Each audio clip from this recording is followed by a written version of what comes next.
Nossa saudação aos amigos e amigas internautas. Com prazer e com a graça de Deus, estamos iniciando mais um programa Pensando em Saúde, ou falando em saúde, né? Pensamos em saúde, depois falamos em saúde. Com prazer hoje aqui conosco para discorrer sobre um tema interessantíssimo que é a depressão, temos a psicóloga Valeska Hauber. Ela é psicóloga, é mestre em psicopatologia,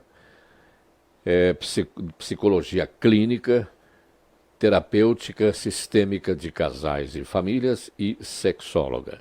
Então, esta é a doutora Valeska Hauber, que faz a sua saudação aos nossos amigos e amigas.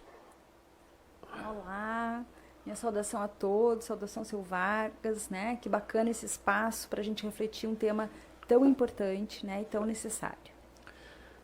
Conosco nos trabalhos técnicos de áudio e vídeo, o irmão Aldo Pimentel e o jovem Jonathan Nascimento. Desejar muito obrigado pela companhia de todos e esperamos que tudo o que aqui falarmos seja do proveito espiritual dos nossos amigos internautas, espiritual e físico. Pois, como falei anteriormente, vamos abordar o tema depressão. E este é um tema que está atualmente praticamente sendo movimentado em todo o Brasil.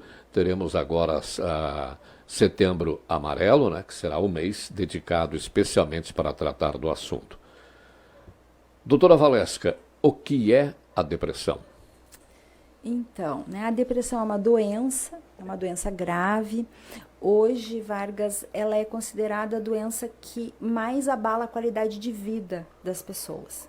Se nós pensarmos um pouco, né, se os ouvintes refletirem, muitas vezes a gente tem um adoecimento, né, mas consegue ainda ter humor, trabalhar, se relacionar com qualidade.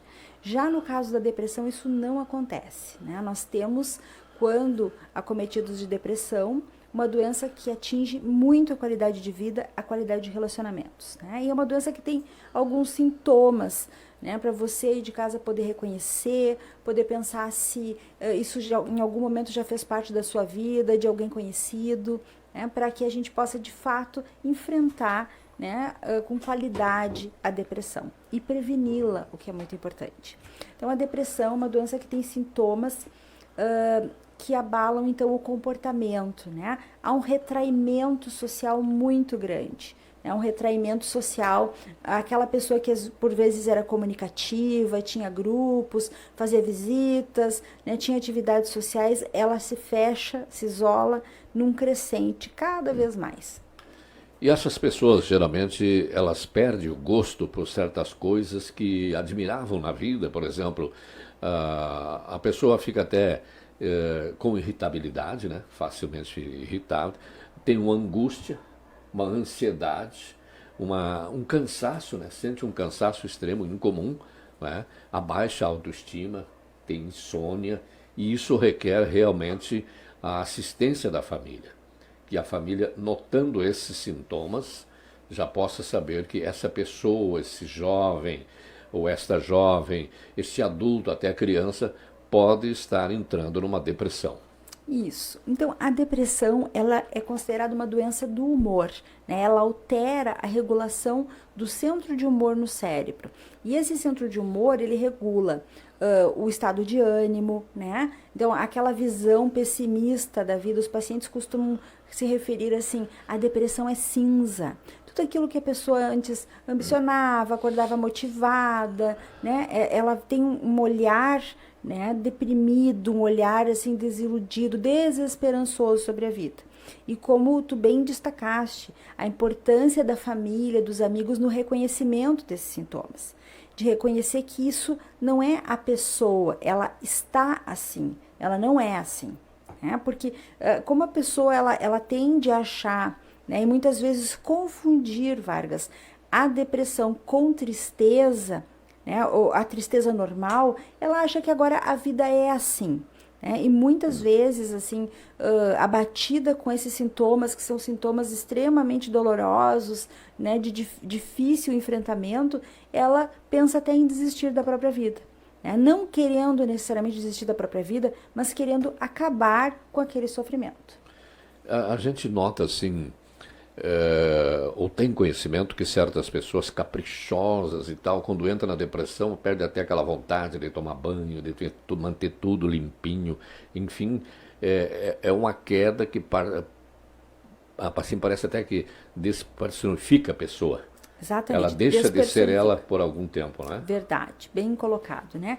É como a gente falou, não é ela, são a sintomatologia da doença, né? Nós estamos falando de uma doença que altera o sono, altera o apetite. Então, altera o sono, assim, muitas vezes a pessoa tem hipersonia, dorme o dia inteiro, não tem vontade de fazer as coisas que normalmente fazia, os cuidados da casa, né, a sociabilidade. A pessoa tem alterações no apetite, então muitas vezes engorda muito, come muito quando tem depressão. Outras ficam completamente inapetentes, precisando serem estimuladas, né, insistindo na alimentação, porque senão ficam muito enfraquecidas.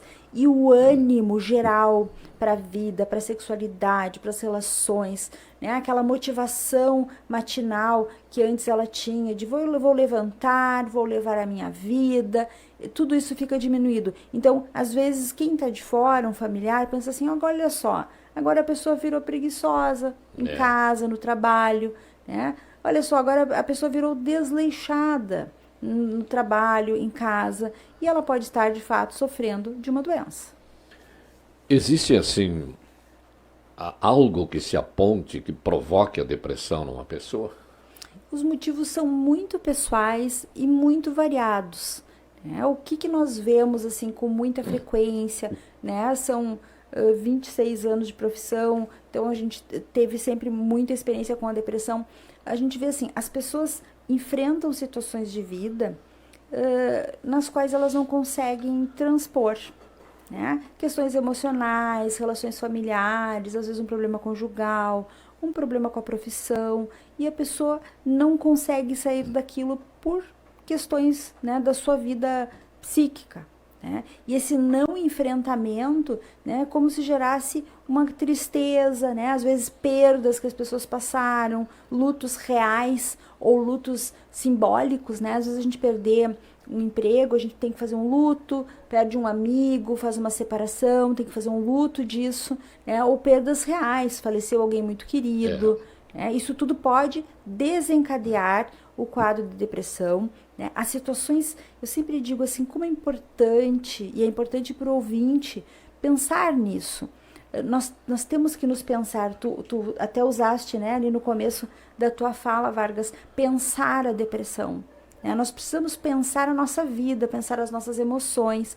Muitas vezes, quando a depressão chega, ela já é a culminância de anos numa situação desgastante, sem a gente pensá-la, sem tomar uma atitude, né? E aí o quadro de depressão se instala. É como se o cérebro, no cérebro se instalasse um padrão de tristeza, né? Agora o padrão é esse. A pessoa ficou tanto tempo naquela situação sem sair que agora o padrão, isso virou um padrão. Não é mais uma tristeza, assim, todos nós, e é importante que o nosso ouvinte saiba diferenciar.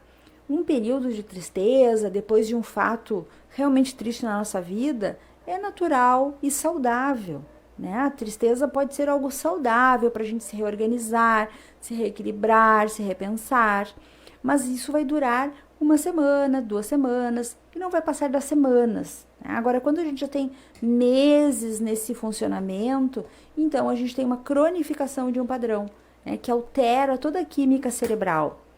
E tem pessoas que são mais sensíveis a essa alteração. Por descendência, né, assim, famílias com padrões depressivos tendem a duplicar essa resposta, né, nos seus familiares. Às vezes a gente vê depressão em 2, 3 gerações de uma família, uma tendência. Isso existe. Que não é só neuroquímica, não é só cerebral, é uma repetição de padrões comportamentais em relação à forma como nós enfrentamos a vida, lidamos com os conflitos, nos pensamos, né? Já deixo a pergunta para o ouvinte aí de casa, né, Vargas, como é que você se pensa? O que você aprendeu com a sua família de origem sobre como se resolvem conflitos? Como você cuida da sua saúde emocional? Isso é muito importante. A gente, às vezes, Até eu já tive convivência com famílias, a maioria fechada, alguns dizem assim, acabrunhada, e um jovem ou uma jovem é o alegre da família. Como se diz assim, esse saiu do padrão da família e é muito bom. Não é? E no caso, por exemplo, da juventude, um rapaz, um jovem, perde a namorada, ele sai para balada, toma uma bebidinha, infelizmente às vezes uma droga, mas para moças é mais difícil, principalmente aquelas que são criadas no sistema de controle dos pais. Ela tem que ficar com aquela dor em casa, remoendo para ela. Então, para essa jovem, é mais, dizer assim, propícia vir uma depressão. Né? Olha só, né, tem coisas muito interessantes aí nisso que tu coloca. Né? Nos tempos atuais, as moças já não ficam mais tão presas assim, né? Mas olha o que acontece. Quando nós trabalhamos com infância, com problemas emocionais na infância, a própria depressão na infância, a gente vê assim, ó, um número muito maior de meninos. Os meninos são os representam o maior número de pacientes nos consultórios psicológicos. Eles demonstram rápido. As meninas tendem a guardar mais. E aí vai ao encontro do que tu trazes, né? E aí esse guardar se manifesta muitas vezes na adolescência. Então, na adolescência nós temos mais meninas trazendo demandas, né? Agora, na idade adulta, os homens, as mulheres representam um número maior de depressão. Olha que interessante. As mulheres, um número maior de depressão e de suicídios, Vargas. Os homens. Sim. Né? Então, as mulheres tendem a pensar um pouquinho mais, tendem a buscar mais ajuda do que os homens. Aí a gente entra num tema importante, que é o tema do suicídio. Né? Nós temos um suicídio a cada 40 segundos. Então, desde que iniciou o programa, nós já tivemos vários suicídios acontecendo no mundo, né? E nós temos o Brasil com dados alarmantes e temos o Rio Grande do Sul, né, como um estado que tem um número mais elevado de suicídios. Tá? Então, nós temos aí uma demanda importante para a gente pensar o que acontece aí. E estarmos atentos a isso, né? O que acontece que os homens se suicidam mais? Tem a questão do impulso, né? E tem a questão também de não terem buscado, se aberto para buscar ajuda num tempo hábil, né? A mulher às vezes se dá conta disso e pede socorro. Eu tive um exemplo e sempre digo, quando a gente nota a depressão numa pessoa, a gente tem que procurar ajudar. Tive um exemplo em Santa Catarina, eu trabalhava numa empresa, numa rádio da Sadia, e tínhamos uma faxineira, uma mulher do cafezinho, muito boa, assim, mas ela estava deprimida. E eu soube que o único menino pequeno que ela tinha, o marido levou junto, separaram, deu presentes e presentes para ele, levou para a fazenda, e ela ficou sozinha. E ela chegou e disse para mim um dia, seu Vargas, eu preciso muito falar com o senhor. Porque às vezes eu falava em Deus para ela, e a gente sempre naquela correria, tá, uma hora eu lhe chamo na minha sala. E deixei passar. Uma manhã eu cheguei e notei que não tinha cafezinho na minha sala e perguntei para a funcionária, a mulher do cafezinho não veio hoje? Não, ela se enforcou ontem à noite.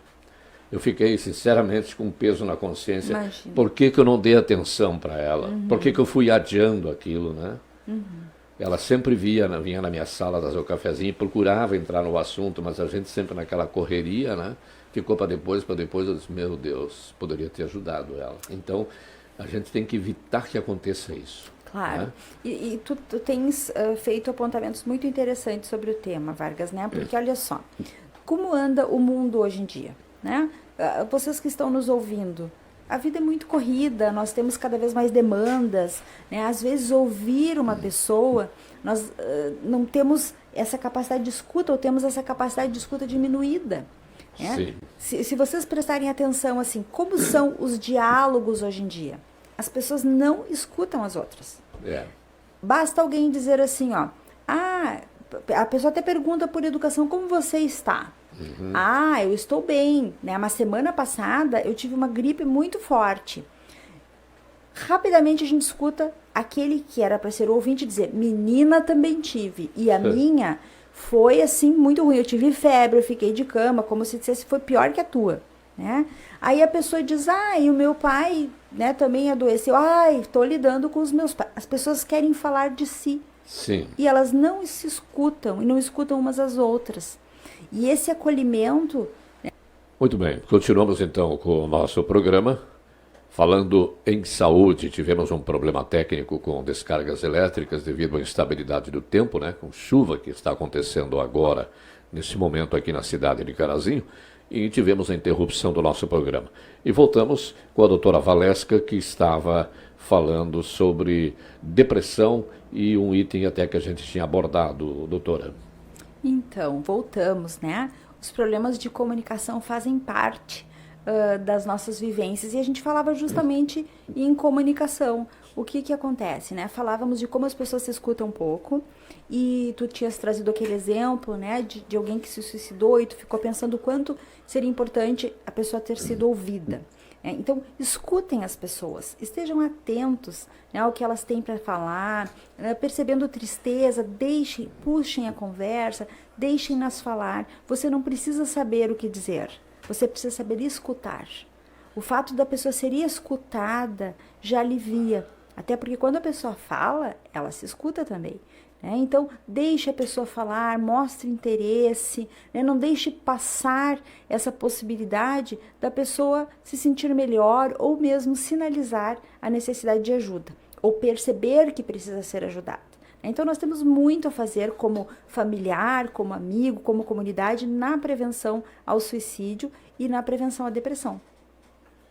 Muitas vezes a gente fala, eu sou amigo do fulano ou amigo da fulana.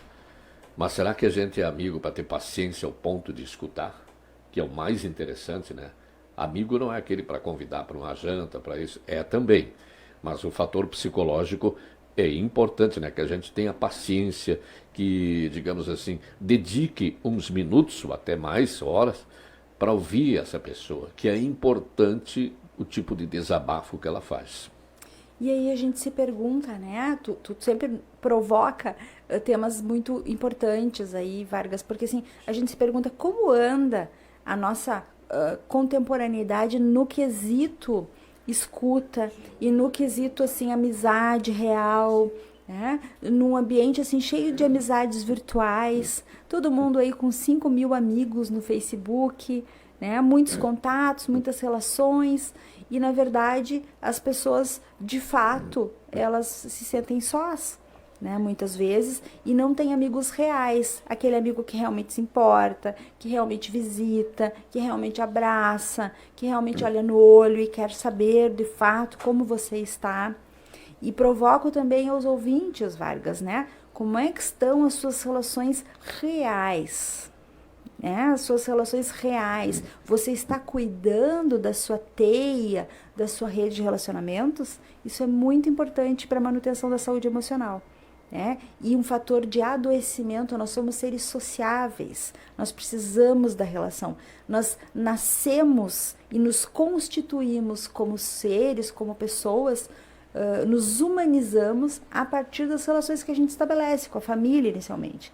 Sem isso nós não nos humanizaríamos. A gente não nasce nem humano, a gente se humaniza e é sempre em relação. E a gente adoece quando a gente se afasta das relações reais, né? E deixa de perceber, viver esse interesse genuíno, essa troca que as amizades podem ter, que as relações têm. Nós já tivemos algumas pessoas aqui que estão acompanhando o nosso programa, agora com essa queda que deu aí dos descargas elétricas, perdemos alguns nomes aqui. A senhora Rosana Petri Flores, também uma outra senhora, desculpe, não lembro o primeiro nome, agora é Xavier, muito obrigado pela companhia. O Severino da Cruz também está acompanhando o nosso programa. Janice Ferreira e Neuza Martins, obrigado pela vossa companhia. Doutora, no cérebro da pessoa, existem campos no cérebro, partes que é da tristeza, da alegria, e ali, onde é que entra a depressão? Logicamente que junto com a tristeza. Uhum. Então, o centro nervoso, né, o local do cérebro é o centro do humor, que regula a tristeza, a alegria, o bem-estar, o ânimo, né? Então, é esse centro que fica afetado. Ele fica afetado quando estamos tristes e ele entra num padrão de funcionamento quando estamos deprimidos, né? Então, a depressão, ela é algo diferente da tristeza, é algo que já cronificou e que vai, então, gerar sintomas padrão, né? Um depressivo aqui, um depressivo no Japão, ele vai ter, né, salvo as suas diferenças individuais, a sua história de vida e os motivos que causaram a depressão, ele vai ter sintomas parecidos, né? Mas é importante que a gente perceba isso, né? E hoje em dia a gente tem, assim, uma atuação importante, né, das medicações que ajudam a ativar nos momentos de crise, a acelerar a neurotransmissão no cérebro, né, qualificando, melhorando, esbatendo esses sintomas e melhorando a qualidade de vida do paciente, para que ele possa, então, se pensar ou fazer a sua terapia, né, ser ajudado a refletir sobre os motivos que geraram esse adoecimento. Eu sempre digo assim, Vargas, que as pessoas, elas saem melhores da depressão. Elas se tornam pessoas melhores, porque a depressão, ela também, o ouvinte aí de casa vai dizer, que vantagem tem a depressão? Mas a depressão faz a gente avaliar, é como se ela chegasse e ela puxasse o freio de mão. E dissesse, você não vai avançar, você precisa se pensar. Então, muitas vezes a gente vem como se brinca, né? Empurrando a vida com a barriga, colocando os problemas para baixo do tapete, sem olhá-los com coragem. E a depressão, ela é como o enigma da esfinge. Ela diz, decifra-me ou devoro-te. Né? E decifrá-la é pensar-se. Então, ela é um convite à reflexão. A gente precisa também aproveitar a crise, né, para sair melhor. Se a gente busca recursos, psicoterapia, né, o apoio medicamentoso se necessário, os sintomas vão esbatendo e a gente vai refletindo, a tendência é a gente sair renovado, né, e não tropeçar naqueles erros do passado. Não deixar a tristeza, a depressão acumular, né? Porque ela vai acumulando, acumulando e de repente pode dar um fim drástico, né? Na verdade, deve-se também pedir apoio, pedir ajuda, né? Se ninguém sente que precisa ajudar, a gente tem que pedir, né? Precisa pedir porque... Fundamental. Né? A gente poder entender que se isso já tem uma duração de meses, né? Se passou daquela semana de chateação, daquelas semanas, assim, de elaboração de alguma coisa ruim que a gente viveu, uma perda, uma tristeza, então isso pode se cronificar, né? E a gente não pode deixar isso aumentar, criar espaço na vida da gente, porque senão o adoecimento agrava, né? Então, quem está nos ouvindo, preste atenção em si, preste atenção nos seus familiares, nos seus amigos, né? E busque ajuda, ou promova que o amigo busque ajuda, né? Para que realmente ele vença a depressão e saia fortalecido disso. Temos aqui também uma internauta amiga que está acompanhando o nosso programa, a Neuza Martins. A Neuza Martins, ela diz o seguinte: já fiquei sozinha na internet com muitos amigos, né? Então, um abraço aí para os ouvintes, né? Que bacana vocês aqui com a gente. E Neuza, é bem isso, né, Neuza? Assim, ó, quantas vezes a gente tem 5.000 amigos, né, no Facebook e sente uma solidão extrema. Então, o amigo real, ele é muito importante, né? E na correria, no cansaço do dia a dia, às vezes a gente se afasta disso que nos revigora, né? Que faz parte da nossa essência, que são os amigos de verdade, os bons momentos com os filhos, os bons momentos com a família, né? Essa conexão com aquilo que nos constitui de fato, né? As redes sociais podem ser ótimas, mas também elas têm um outro agravante, Vargas, né? Que é a máscara da tristeza. Veja bem, ninguém vai para o Facebook e diz assim, a minha vida não é fácil. Hoje eu tive um dia de cão, hoje eu estou me sentindo feia, hoje eu estou me sentindo gorda, eu estou sem dinheiro, eu estou com problemas conjugais, eu estou triste e desanimada, meu trabalho não foi bom. Né? E essas são reações, sentimentos humanos, presentes na vida de todas as pessoas em algum momento. Né? E aí a gente entra no Facebook e vê a melhor foto ainda editada, de rostos lindos e felizes, né? De famílias de comercial, né? Aqueles comerciais assim que mostram as famílias felizes sempre, as pessoas só nos seus momentos de êxito. Então, o impacto disso para quem já está se sentindo sozinho e deprimido é se sentir mais isolado ainda. É como se a pessoa dissesse, gente, eu realmente sou um fracassado, porque eu estou cada vez mais distante desse estereótipo da felicidade, que a gente sabe, né, na maioria das vezes, não é tão real assim. A senhora, com a sua experiência, já aconteceu da senhora estar num grupo de pessoas e observar, certamente a senhora como psicóloga observadora, sentir que uma pessoa, pelo seu olhar, pelo seu jeito, ela deve estar, quem sabe, com um início de depressão? Ai, como você disse, né? A gente tem assim um certo ranço profissional, né? E a gente observa, assim, observa, né? Porque compara como a pessoa era, como ela está, né? Daí, claro, a gente não se vê só eventualmente, fica na dúvida se é só uma tristeza passageira ou se é um quadro de depressão. Mas os sintomas ficam claros, né? Principalmente nisso que a gente falou, o retraimento social, né? Hoje, agora há pouco atendi um menino de 11 anos e depois conversei com os pais e eu sinalizei para a família. Eu digo, olha só, né? O vértice da conversa dele, as falas dele são falas de desistência e desânimo. Ah, os colegas não são bons, não são legais, não adianta, não adianta, né? Por que que tu não foi lá brincar? Por que que tu não fez isso? Ah, não adianta, eles não deixam. Então, movimentos de desistência que eu sinalizei para a família. Não é uma depressão, né? O menino não está com depressão, mas ele precisa ser trabalhado nessa forma de olhar a vida. Um adulto, né, muitas vezes nos sinaliza assim, nada dá certo, né? Só falas pessimistas. A gente sabe que tem momentos mais difíceis, né? Mas a esperança fica sempre junto quando nós estamos bem, né? Quando a gente abandona a esperança, então é um sinal.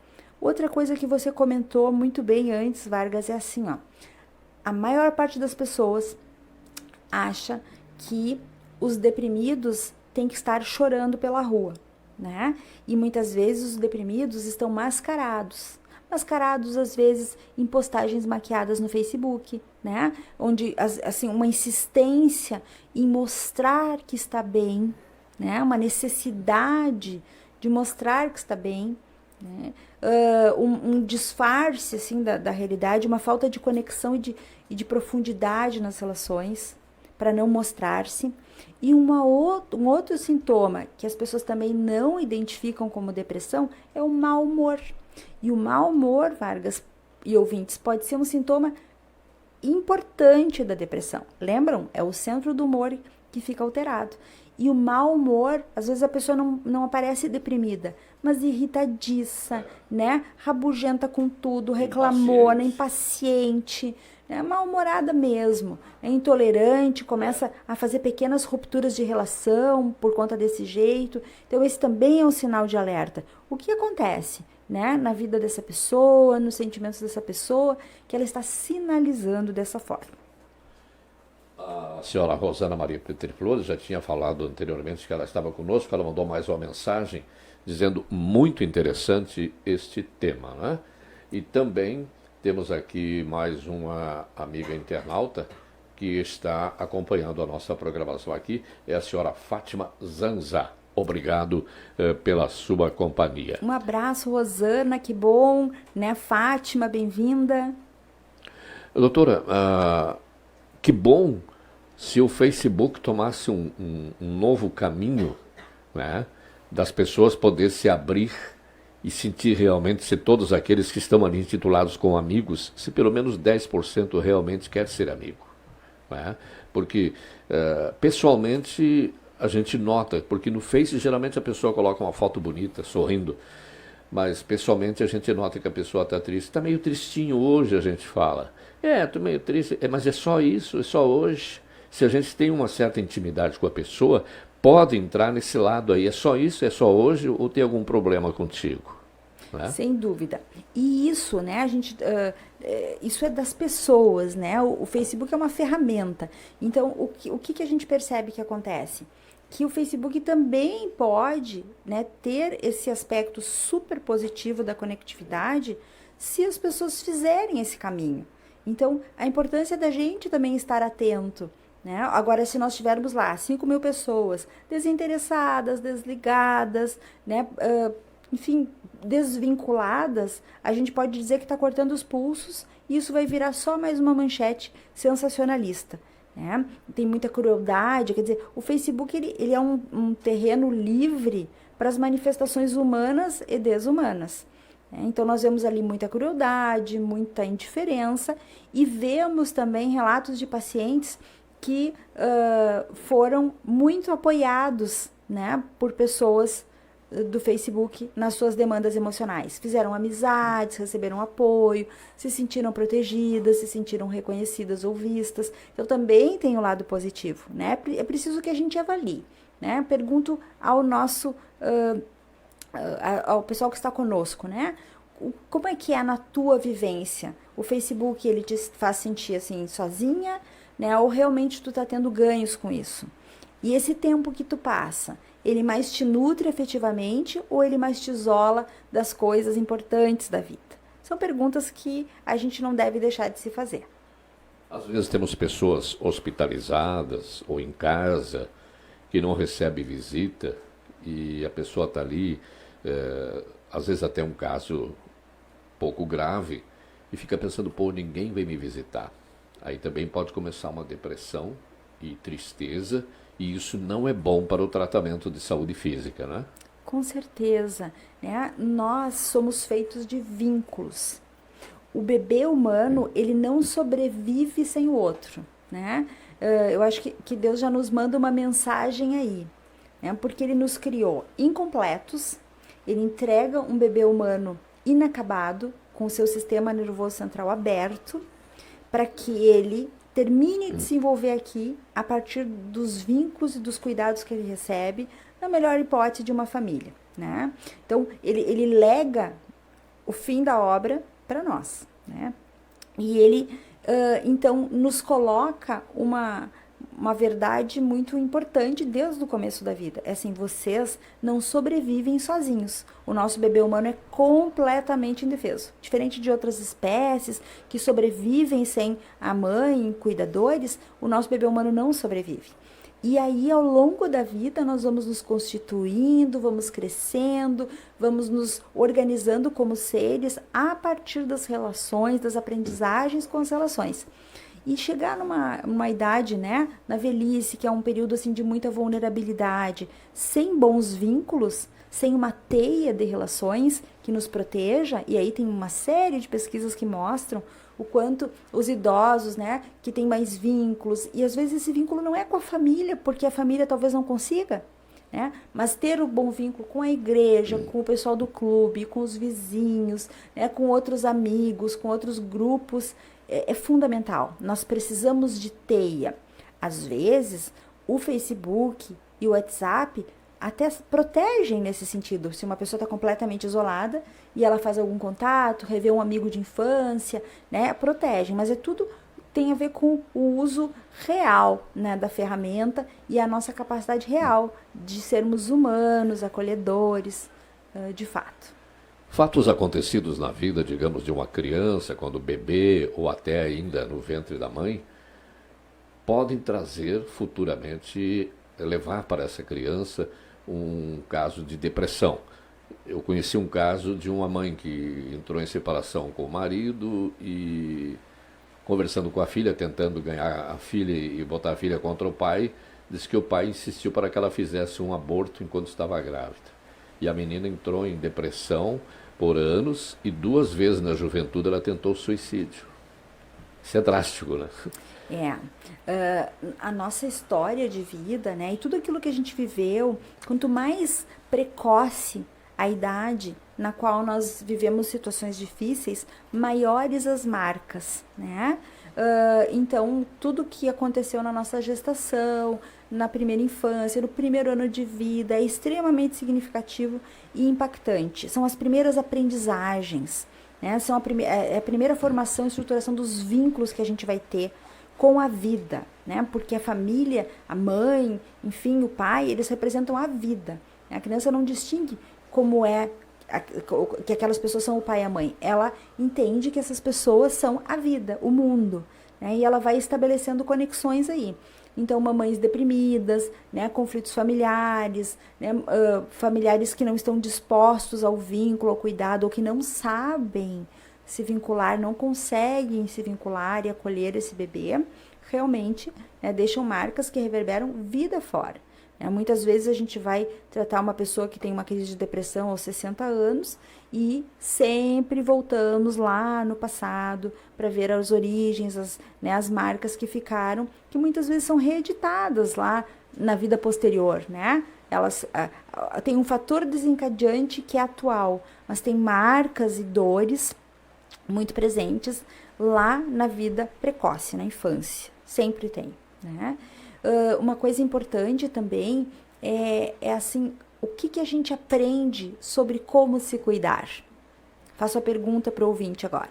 O que você aprendeu sobre o autocuidado, sobre cuidar-se bem, sobre cuidar da sua saúde emocional com a sua família de origem, né? Muitas vezes a gente não aprendeu, a gente simplesmente segue a vida sem esse cuidado. Então é muito importante, porque isso vai determinar a forma como a gente vai lidar com as adversidades. Também conheço uma senhora que é deprimida, já tem uns 70 e poucos anos, e tem 4 filhos também que sofrem de depressão. Então é o clima da família que vive, né? Isso é triste. Então precisa ter muito cuidado nisso, né? E graças a Deus, quando aparece uma pessoa, como se diz, antenada e nota aquilo para ajudar essa família. Sem dúvida, né? Então, a família, ela nos ensina tudo, né? A família é algo determinante. Todos os padrões a gente aprende com a família. Então, nós aprendemos com a família como lidar com conflitos, como lidar com o cuidado, como é que a gente lida com a tristeza. Deixa eu fazer uma pergunta para você que está nos assistindo. Como você lida com a tristeza?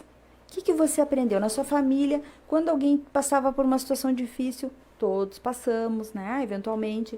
Como as pessoas reagiam? Elas se entregavam, elas lutavam, né? Elas se afundavam numa tristeza sem fim, elas se suicidavam. O que elas faziam com a tristeza? Elas buscavam ajuda, não buscavam ajuda, né? Onde buscavam ajuda? Então, isso tudo fica muito marcado no nosso know-how, né? De possibilidades de enfrentamento da tristeza depois ao longo da vida. Também a forma como a gente lida com conflitos. Já pararam para pensar sobre isso? Como a família da gente lidava com os conflitos? Porque conflitos, né, pessoal, são coisas inevitáveis na vida da gente. Em diferentes setores, em algum momento a gente vai passar por conflitos pessoais, interpessoais, conflitos nas relações de trabalho. E aí, como é que a gente está, ou não está, instrumentalizado para lidar com o conflito?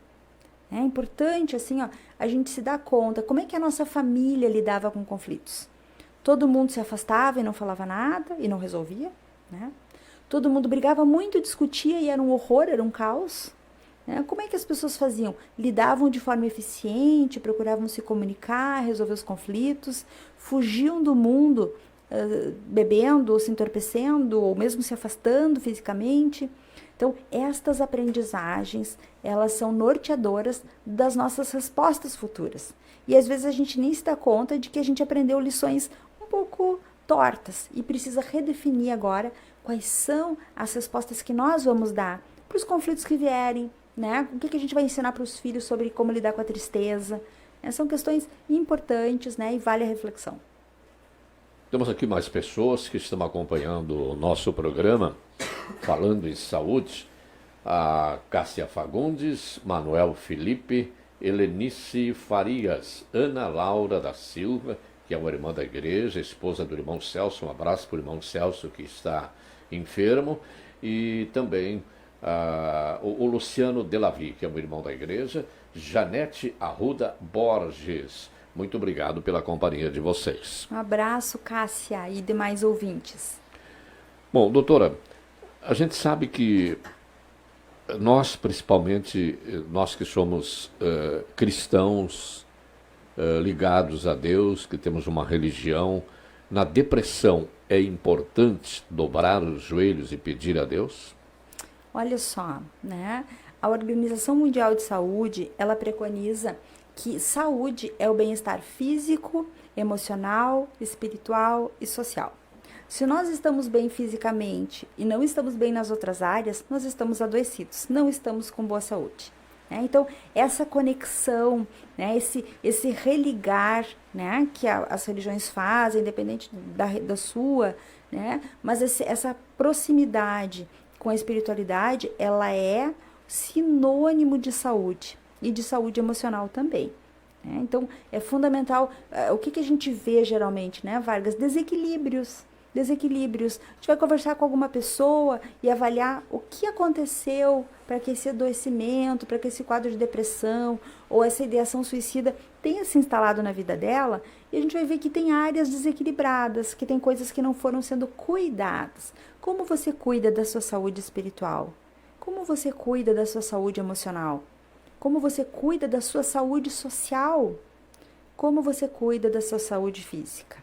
Né? Qualquer área em desequilíbrio gera adoecimento, e qualquer investimento nessas áreas, né, o investimento, que eu digo assim, o cuidado com essas áreas é fundamental e bem-vindo na prevenção, né, a doenças como a depressão e qualquer tipo de adoecimento. Também a gente ajudar um amigo a fazer essa reconexão, essa religação, né, nessas áreas que ficaram defasadas na vida dele diante de um quadro de depressão é muito importante. Às vezes a pessoa está tão sem vontade que por si só ela não consegue fazer o movimento de fazer essa busca, né? E às vezes um convite, uma visita, né, uma conversa, eu passo lá e vou junto contigo, né, faz toda a diferença. Eu acho que pode ser uma depressão também, porque Jesus veio ao mundo como homem, como nós. Veio para sofrer, sofreu muito. E quando na ocasião que Jesus subiu no morro lá para orar, e os apóstolos ficaram aguardando ele se afastou um pouco, foi lá, se ajoelhou, ficou encostado em umas pedras, chorou, suou sangue, inclusive conforme fala a Bíblia. Eu acho que ele, como ser humano, naquele momento estava passando por uma fase de depressão também, até pelas decepções que ele teve ao vir ao mundo, né? Mas olha só, né? Eu acho que ele ficou muito triste, né? Como às vezes a gente fica, né? Diante de falsos amigos, decepções na vida, na política, no trabalho, enfim, afetivas, né? Nós nos desiludimos muitas vezes ao longo da vida. Isso faz parte da vida, né? No mundo tão imperfeito e de pessoas imperfeitas. Mas ele tinha um propósito. Ele tinha um propósito. Né? Então eu acho que ele não deprimiu. A missão dele. A missão dele. Era de sofrer. A missão dele era cumprir, né, o que ele veio buscar. Ele tinha uma meta. E o depressivo, ele muitas vezes ele não tem mais objetivos. Né? O suicida, ele não tem mais objetivos. Né? Então, eu acho que isso, quando a gente tem metas, objetivos, está conectado com aquilo que deseja fazer, deseja viver, quando a gente se conhece, a gente até se decepciona, chora, porque somos humanos, né? Se afasta um pouco às vezes, mas a gente retoma a vida, porque os nossos valores, os nossos princípios, os nossos objetivos são maiores. Então, esse também é uma fala muito comum, sabe, Vargas? Quando a gente escuta depressivos. Eu não tenho vontade de mais nada, eu não tenho nenhum sentido para viver, né? Eu escutei isso pelo menos 2 vezes hoje. Né? Então, essa é uma fala muito comum. Então, poder resgatar, qual é o teu propósito? Mas é que eu queria aquele relacionamento. Não, esse relacionamento terminou, né? Mas que outros propósitos? Poder ver além da tristeza, né? Talvez seja o que tenha acontecido com o Cristo, né? Com certeza, ele viu além da tristeza. Muito bem, temos aqui mais pessoas que estão nos acompanhando. Dona Ethel Petri, conhece Dona Ethel Petri? Um grande abraço, Dona Ethel. Dona Ethel está acompanhando também. Que bacana. O Juliano de Oliveira e o Cicinho da Silva, obrigado pela companhia. Bom, a decepção profissional, eu acho que quanto mais tarde ela acontece na vida da pessoa, a consequência é pior. Eu tive 2 ou 3 colegas de rádio e televisão que perderam o emprego, foram demitidos e antes de 1 ano depois disso, acabaram falecendo.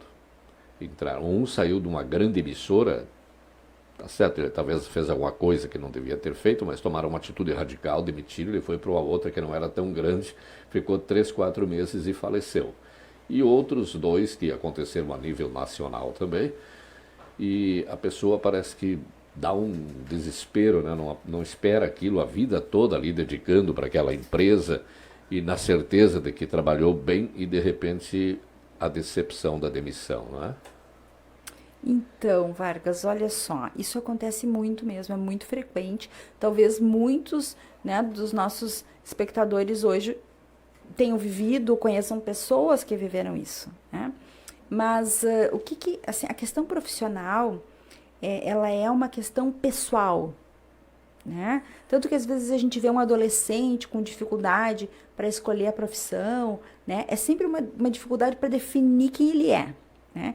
Então a gente coloca muito daquilo que a gente é na nossa profissão. A gente trabalha as melhores 8 horas do dia, os melhores 35, agora 40, né, anos da vida da gente, e isso ocupa, né, são os 35 melhores anos da vida da gente, geralmente, que a gente tem mais saúde, mais pique. Então, quando a gente tem uma decepção nessa área, isso impacta toda a vida, né? É uma redefinição, assim, não é só da profissão, é assim, quem eu sou, né? E como é importante a pessoa sempre se dar conta de que ela pode ser muitas coisas e de que ela não está atrelada a um papel profissional somente, né? De que ela é o mesmo ser que exercia aquela função, né? Que ela tem outras funções. E quando a vida da pessoa estava muito atrelada à vida profissional, a vida pessoal estava meio desinvestida, a vida espiritual meio desinvestida, a vida social meio desinvestida, então daí parece que ela perdeu tudo, não é? Porque ela tinha o maior investimento ali. Daí de novo voltamos à questão do equilíbrio. Os idosos chegam a certa idade, parece que eles sofrem um isolamento da própria família, né? A família tem outras atividades, como a gente vê às vezes até o pessoal postando fotos de um idoso sentado e todo mundo ao redor no celular. Sim. Né? E o idoso fica isolado. Ele também pode, e inclusive pessoas que, digamos, da mídia, que quando viveram aquele auge da sua profissão, eram badalados, chegavam no restaurante, o dono do restaurante até sentia um prazer, nem cobrava a janta e tal, né? E depois passou. Aí, uma semana depois que parou de trabalhar, foi no restaurante e a atitude já foi diferente, né? Isso aí também é triste. Isso, né, entra aí no rol das frustrações, né? É muito decepcionante, é triste, né? Mas, de novo, entramos na questão do equilíbrio e na questão dos cuidados com a saúde emocional. Pensar é fundamental, né? Assim, ó, quantas vezes a gente olha o Facebook, as redes sociais por dia? Horas, né? Tem aqueles aplicativos lá que verificam quantas horas as pessoas passam, 6, 8 horas em média conectadas, né? E quanto tempo a gente se conecta por dia com os nossos sentimentos, com aquilo que nós estamos sentindo, tá? Então, assim, você parou hoje para pensar como você está? Como é que está a tua vida? Se ela está em equilíbrio nessas áreas que organizam a nossa saúde, né? A social, a espiritual, a física, a mental. Como é que você está em relação ao seu trabalho, em relação à sua família, em relação aos seus amigos, em relação à sua atividade física? Enfim, se a gente para, né? E eu vejo por mim, entendo que talvez com vocês não seja muito diferente, raras exceções, eu não paro todo dia para pensar nisso, né? Mas penso com frequência. E eu acho que o pensar com frequência faz a gente se frustrar menos. As frustrações são inevitáveis.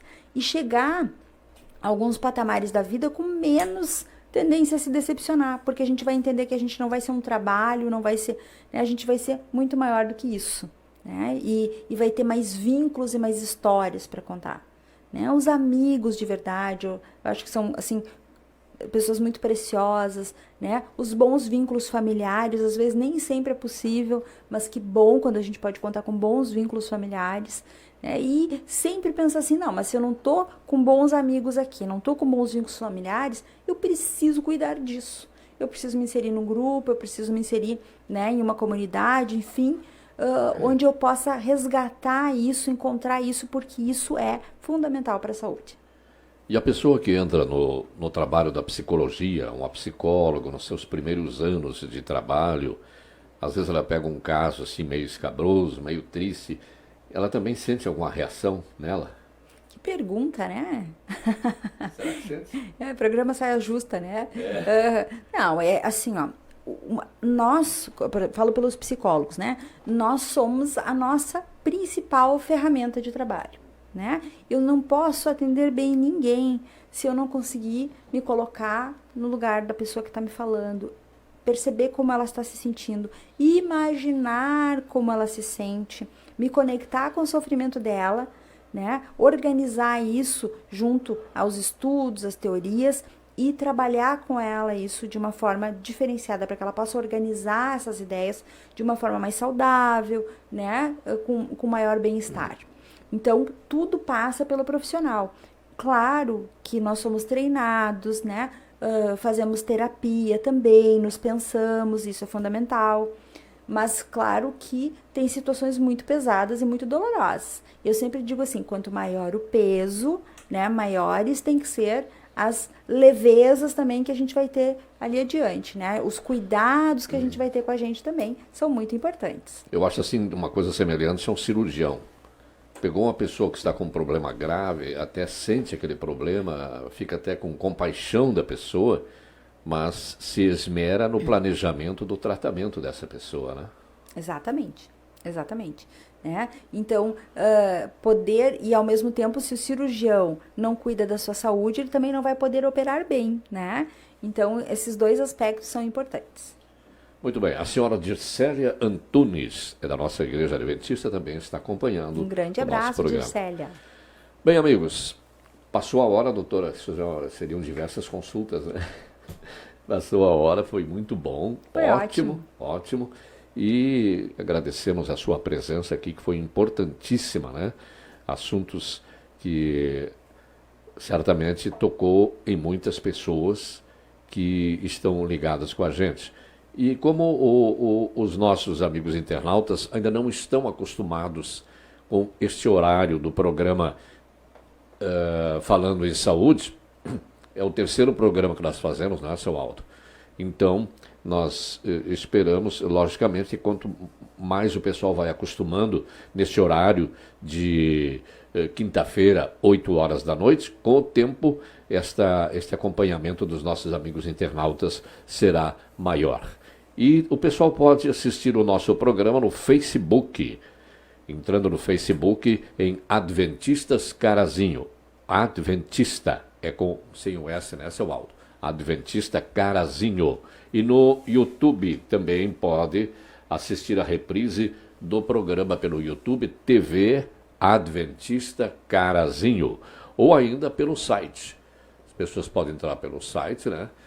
tvadventistacarazinho.com tvadventistacarazinho.com. Doutora Valesca, muito obrigado pela sua presença aqui, realmente importantíssima. E creio que no futuro, se a senhora aceitar, vamos voltar a conversar, que teremos mais pessoas que estarão acostumadas com esse horário. Como eu falei, as pessoas podem assistir a reprise desse programa pelo Facebook, YouTube e pelo site. Vamos repetir aqui, ó. Pelo Face, Adventista Carazinho.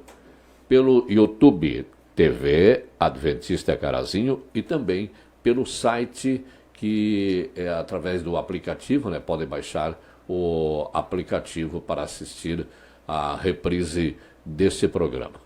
Somos agradecidos pela sua presença mais uma vez. Parabéns pelo seu autoconhecimento, né? Muito obrigada pelo convite, eu que agradeço, né? Eu acho que esses espaços são muito especiais, espero de alguma forma ter levado alguma reflexão, algum questionamento, que isso possa seguir com vocês, né? E possa também auxiliar outras pessoas. Foi um prazer, né? Fico à disposição. Muito obrigado. Então, amigos, estamos chegando ao final do nosso programa, Falando em Saúde. Trabalhos técnicos de áudio e vídeo, com o irmão Aldo Pimentel e o jovem Jonathan Nascimento. A todos, muito obrigado pela companhia e ficamos com o nosso bom Deus.